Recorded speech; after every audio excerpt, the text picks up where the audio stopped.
The second element of promoting your home is going to be tell the story. Your home has a story to tell. You have a story to tell about your home. Tell that story. And part of that story is visually. Clean and stage the home inside and out so that it presents a really nice image. I talked about this before. Everybody loves a Christmas present or a birthday present. It doesn't even have to be wrapped. It can just be a present. But when it's wrapped, there is this sense of expectation and surprise of what could it be. And it can be nicely wrapped, and I'm the king of just wrapping presents and sticking them under the tree. But I have been a part in the past when I was younger and took more time to do this, and my wife prefers it this way, to put a bow on it. And not just put a bow on it, but, wrap all four sides with some ribbon that comes together in the middle so it creates these 4 boxes around the top of the present. And not just that, but then have the extra ribbon come out and strip it with a pair of scissors so it makes these curly cues. That's just nicer looking. And that's what you want to do with your house. When somebody sees your house, you want them to go, oh, wow. And so telling that story is saying, I'm ready for you to come in. Come check me out. So tell that story. According to a new report from the National Association of Realtors that was released at the end of March, 48% of sellers agents reported that staging a home decreased its time on market. And in 1 in 5, that's 20% of both buyers and sellers agents said that home staging increased the offer price by between 1 and 5%. So if you have a $300,000 house,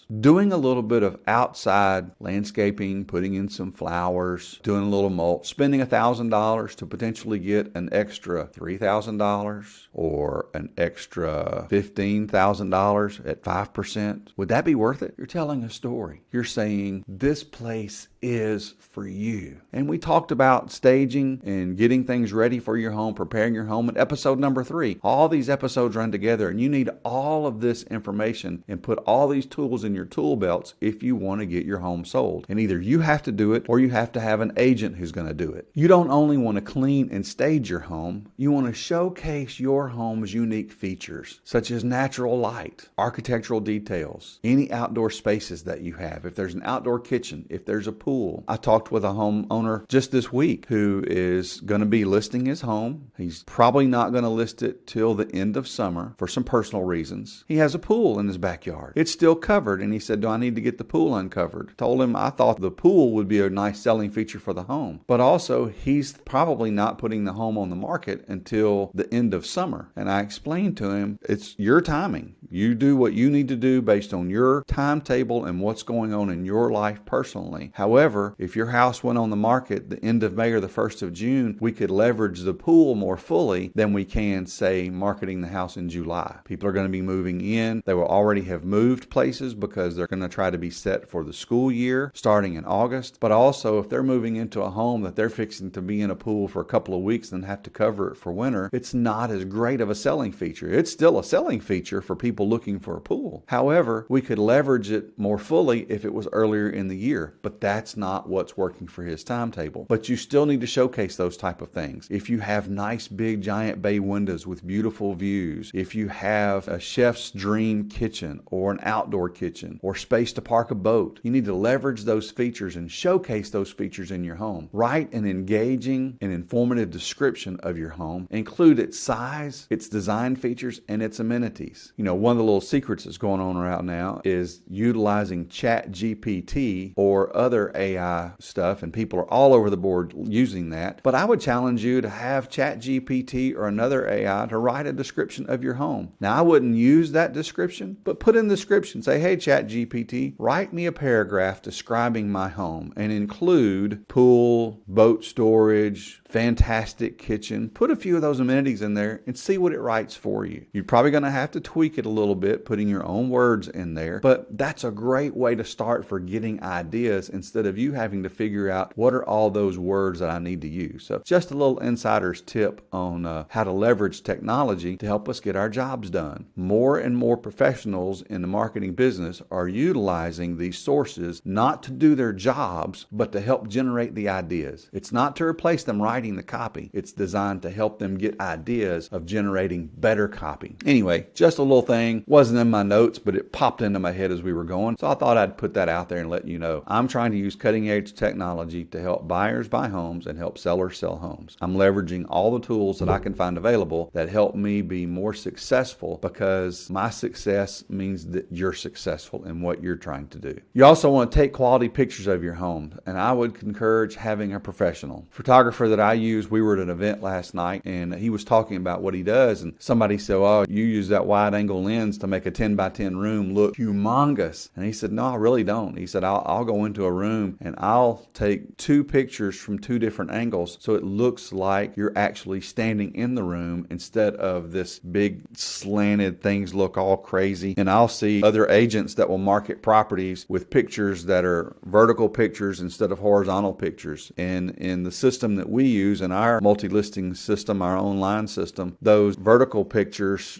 get black bands put around them. They just don't look good. But I know they're taking pictures of a bathroom or smaller room, and they're not trying to get this wide picture. But that's where having a professional come in. They know how to take those pictures and know how to make them look good online. Not make it look like something it's not, but they know how to get those pictures done. It's worth it spending a little bit of money to have a professional photographer take the pictures to market your home appropriately. That helps us target those buyers because they're looking at quality, and it helps us tell the story that this home is ready for you. Christina Bell, a professional stager from Atlanta, shared a few tips, and here's 4 of the tips that she shared. Consider the background when it comes to taking pictures. What art is on the wall? What decor is around there? And is the toilet seat up? Needs to be down. Number 2, she said, was clean the light fixtures. Light helps show off features. We're drawn to lights. And when people look up, do they see dust on that fan? Do they see dust around those globes, the glasses, or maybe even dust on the bulbs? Do they see those in there? And speaking of dust, she also says that you need to dust because dust particles are visible from light reflection. Have you ever walked up to a window with a bright light come through and you see all of the dust floating through the air? Well, when that photographer's taking pictures, if the lighting is right and the pictures are good quality, you're going to see the dust on the mantle of the fireplace. You're going to see the dust on the railing of the steps. You're going to see the dust wherever it is in the home. So take a little bit of time to dust your home. And again, well, we said that staging on average potentially increases your sales price of 1 to 5%. A $300,000 home, that's going to be $3,000 to $15,000. Spending a little bit of money to prepare your home so that you can tell the story appropriately in your promotion of your home is going to be key in all of that. And let's say that you did spend $15,000, but you only got $10,000 of value out of it. However, your house sold in the first week. Is that worth it not to be on the market for 2 or 3 or 4 weeks? Only you can decide that. But if it helps it sell more quickly, if it helps you get a cleaner, nicer offer because you had already done these things to a home that a buyer might be asking for, it might be worth a little bit of money to not be headache and to be a little stress for you. 1/4 tip I'll give you that she said is be careful with the props. Don't overstage because overstaging distracts. Keep it minimal. And if you don't know about staging, and staging isn't just placing furniture, it's the inside, it's the outside, the painting, the cleaning. We tend to think it's about putting furniture appropriately in homes so people can see how it's used. And that is one aspect of it. And if you don't know how to do that, get a professional to do that. There are people who do that all day long. That is their job. And if you don't have the staging materials, the decor, and the furniture, they can hook you up with that. They can take care of that too while you're getting the pictures ready and while you're showing the property. Another aspect of telling your story isn't just the copy, the text that people are going to have and the pictures that you're going to be taking, but it's also recording some video or some drone footage or having a 3D virtual tour where they take 360 pictures. You're standing in the middle of the room and you can actually spin around in the room. You can look up, you can look down, all around, and you can click and go through that door to go into the next room over there. It may be worth it to get those, especially if you have a higher end property. If you have a lower end property, they tend to move a little more quickly. We don't tend to pull out all the bells and whistles on those, but hey, it's your property. You can ask for whatever it is you want to ask for. I try to do drone footage, 3D images, the virtual tour, and video and professional pictures on all the homes that I list. If the seller's okay with that, then I'm going to do that, and that's part of my expense. That's not something I charge them for. It's just what I do. And I have my photographer go in and take the pictures, do the 3D, trees, do some drone footage, and then I take all of that and I put that together with video and create all those images and put those resources out there in promoting the home, marketing the home. Graham Wood, the executive director of digital media for Realtor magazine, says, tell a story. Whether it's about the home, the seller, the community, or the builder, tell a story. Have a property listed right now. It's my parents' property. I showed you some images, some pictures of that in a previous episode. Well, my dad was a commercial contractor. He built the house. He built it like he would build a commercial house with metal framing, concrete, steel, not normal stick building, which is lumber, 2x4s and 2x6s and stuff that we talk about that we see most homes being built with. He built it that way. He has pictures showing of when he built the home. So I tell a little bit of a story. I left the pictures out on the bar in the house so when